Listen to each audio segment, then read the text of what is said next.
guys! So today I'm going to be sharing my journal collection. I've been journaling for a very long time. I'm going to go through like each book that I have available. You'll be able to see what really worked for me, my process. Hopefully this will give you some ideas on layouts, or if you're just a planner addict like myself and just like a nosy, then just continue watching. So this is my 2013 diary. It's got this really beautiful print. The diary is made by Midori. I am not the kindest to my diaries. I throw them about. The print hasn't actually smudged. Amazing, top quality. The back looks like this and it is just smaller than an A5 size. It's got two pockets over here, and at the back it's got two business cards with another back slip. It comes with a address book, which to be honest I actually hardly ever use, and also it's got a ribbon as well, a nice little bookmark for you. I absolutely love this diary because it's got lots of little doodles. It's just so cute. This is kind of like an overview of the 2 years, 2013 and 2014, but this type of format doesn't really work for me. It doesn't tell me what time I need to do something or what period or what is actually happening with these dates. It doesn't say anything, so I don't think these type of overviews really help me. Saying that, the monthly views in this diary is so helpful. I can actually see when I'm going skiing, that day to that day, brilliant, what days can I cross it off, and it just helps me visualize it. We now move on to the weekly side of things. So you got 1 week over here, you got Monday, Tuesday, Wednesday, all the way down, and it's already divided.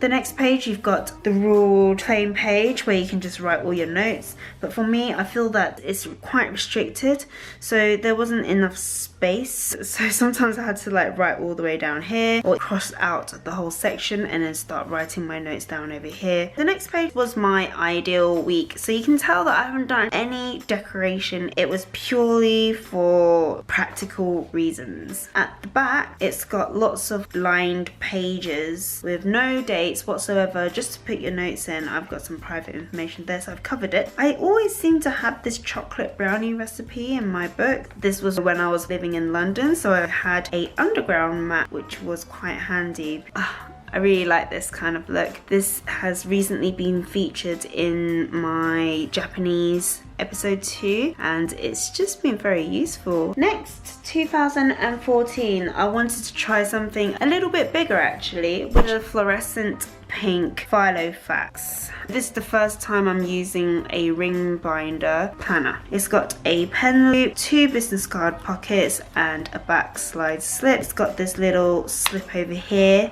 Comes with a ruler. At the back, a list pad. It's got a slit over here as well, and it fastens with a popper, and this is what it kind of looks like at the back. I love putting these sticky notes in. You see them everywhere. This one over here, so I put this in myself, it didn't come with it, but yeah, cute little cats. How adorable was that? So this acetate sheet covers the first page, protecting of course the contents over here. You can buy inserts and you can customize it. You get these dividers. Wasn't too keen on those. This wallet got in the way of the dividers. There wasn't really much point on writing any of them. Can't even see it anyway. Then you come to your weekly pages. You've got your week on a spread. The good thing about having this Filofax is you can actually buy yourself one of these hole punchers. You can just hole punch whatever paper you want. So this was not part of the journal, but hole punched it and then made my own page. The pages are quite skinny. I've inserted a line page over here and keep the weeks over here. You can really make it yours, so I'm just testing what was more convenient for me. Next, you get this wallet, so that was quite useful if you're going to put your receipts.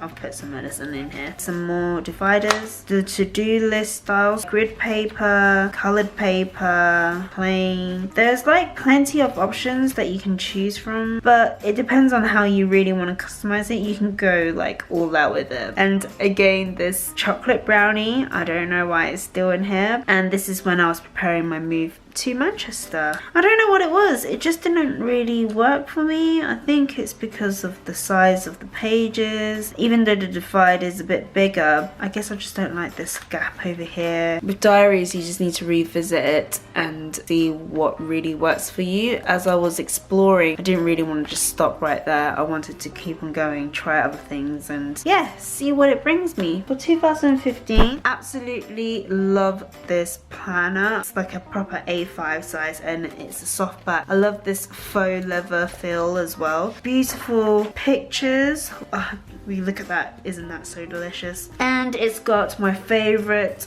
view again, this monthly look, and it's going to help me visualize what I'm doing, when's the bank holiday, whose birthday it is. It's got enough space for me to put the information in, which is why I absolutely love the size. Still got this split, but this is a diary that I've started to become more creative with and started to doodle and experiment a bit more, keeping card inserts, memories and tickets, sticking them in, doodling, playing around with colors, tickets, drawing, and putting favorite wrappings in, kind of like a scrapbook. Then I got a bit lazy and didn't end up doing much over here. Get distracted quite easily after March. Then I kind of wake up again in October. Stick between postcards in, the card inserts for some souvenirs. There's just full of energy here. I really like pages where it's just crowded. There's just so much to kind of see. Yes, I do miss you, you awesome place. I kind of like write my notes and things that I need to do during the week. Then at the end, cover it all and actually make a story out of it. Exactly kind of what I've done over here. I put some notes and kind of like drew around it. Here I've stuck some glitter lace tapes from Paper Chase. There's some cutouts from the Kiki K Christmas magazine in 2015. Cut some cards out, stuck them in, playing around with some decoration here. Absolutely love this page. This is just some Christmas wrapping paper. Used some metallic gel pens, playing around with the colors. Stuck some sweet wrappings and made this origami and stuck it in. Chocolate brownie recipe. Then over here kind of like playing around with project ideas. My week changes really quickly. I put them into post-it notes so then I can move the projects around. This is just a rough sketch and idea of what I was going to do for my 2016 New Year's party. I love the fact that it's a soft back, it's big enough, the spine is together and there is no gap to kind of like interrupt my week or my notes. Next, 2016 diaries, because I've not just got one. My friend also bought me a small diary for 2016, so I was kind of a bit torn between which one to really use. Let's go through this one first because this is the one that I initially planned to use, and it is actually bigger than an A5 but not quite A4. It's got this cloth bound spine. It's a hardback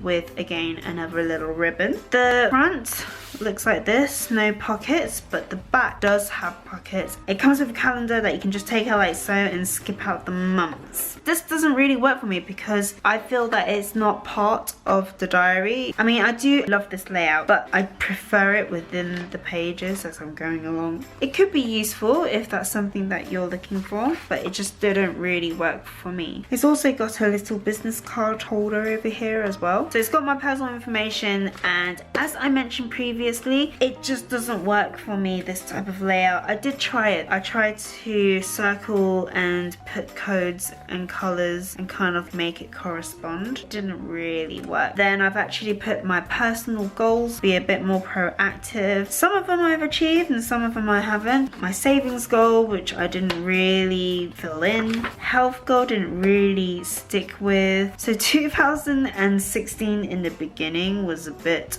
of a downhill. Blog ideas, watercolor experimentation. I must admit I don't like it at all, but hey, I drew it, so let's just go with it.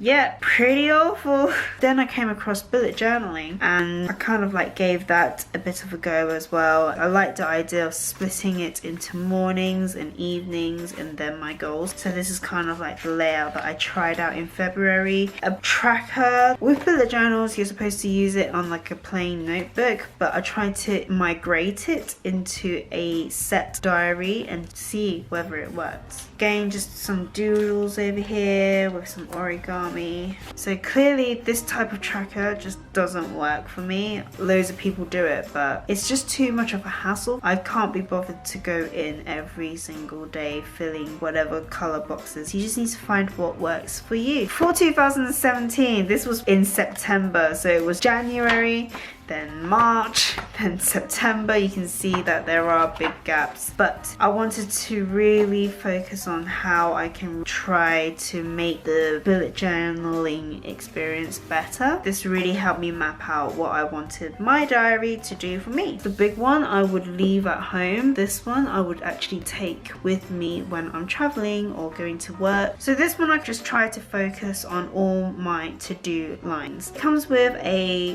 elastic and a pen loop. It's got the spine with a bit of writing here, which I really like, and this diary is by Busy Bee. I'll link down all of the information below for all of these diaries. This one has a ribbon. I was trying to create this effect on the edge of my diary, but as you can tell, it doesn't work. You can't actually see if it's April, May, when is October, December. It's got a slit at the back, but it's also got these slits dotted, I think every quarter of the year. You get to-do list reminders and a little slit. Again, this type of layout, I did try to use it. It really doesn't work for me. Monthly review, which I love. It's got the plain page with the weekly setups. It seems like I really like this kind of layout. So I kind of like applied the bullet journal ideas over here. It just didn't fit. At the back, it's got space for notes and reminders again, future dates, and it's perforated pages. You can just bend and rip out for your to-do list. Kind of hoard them a little. Didn't really want to use them because I was so divided by using the big diary and the small diary. I don't think my focus was there. When I kind of like realized that this wasn't really working for me around September, I thought leave all that and giving this bullet journal system a go. Whoa. I'm going to save my first bullet journal with my new setup in next week's video. Hopefully that will give you more of a comparison. Then you'll be able to see the journey, if that makes sense, how my mind's kind of like processed it. If that's something that you'll be interested in bullet journaling, then please join me next week. Yeah, see you then. Bye.